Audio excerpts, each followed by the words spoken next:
कंजूस और उसका सोना। एक गांव में एक अमीर जमींदार रहता था। वह जितना अमीर था उतना ही कंजूस भी। अपने धन को सुरक्षित रखने का उसने एक अजीब तरीका निकाला था। वह धन से सोना खरीदता और फिर उस सोने को गलाकर उसके गोले बनाकर अपने एक खेत में एक पेड़ के नीचे गड्ढा खोदकर डाल देता था। रोज खेत जाना और गड्ढे को खोदकर सोने के गोलों की गिनती करना उसकी दिनचर्या का हिस्सा था। इस तरह वह सुनिश्चित करता था कि उसका सोना सुरक्षित है।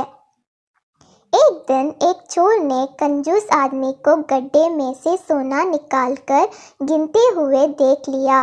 वह चुपकर उसके जाने का इंतजार करने लगा।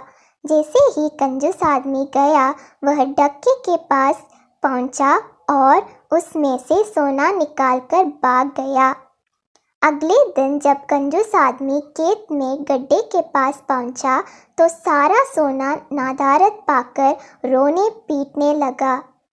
उसके रोने की आवाज़ वहां से गुजरते एक रहगारी के कानों में पड़ी, तो वह रुक गया। उसने कंजूस आदमी से रोने का कारण पूछा, तो कंजूस आदमी बोला, मैं लूट गया, बर्बाद हो गया, कोई मेरा सारा सोना लेकर भाग गया, अब मैं क्या करूँगा? सोना किसने चुराया, कब चुराया? रहगारी आश्चर्य में पड़ गया। पता नहीं चोर ने कब इस गड्ढे को खोदा और सारा सोना लेकर 9-2-11 हो गया। मैं जब यहाँ पहुँचा तो सारा सोना गायब था। कंजूस आदमी बिलखते हुए बोला, गड्ढे से सोना ले गया? तुम अपना सोना यहाँ इस गड्ढे में क्यों रखते हो? अपने घर पर क्यों नहीं रखते?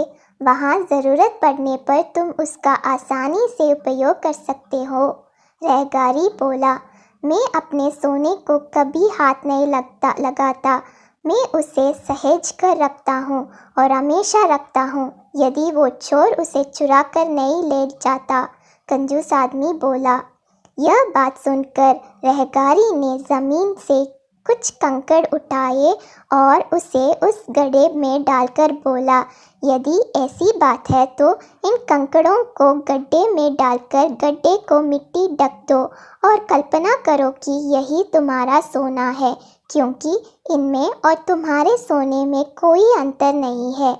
ये भी किसी काम के नहीं और तुम्हारा सोना भी किसी काम का नहीं था। उस सोने का तुमने कभी कोई उपयोग ही नहीं किया, ना ही करने वाले थे।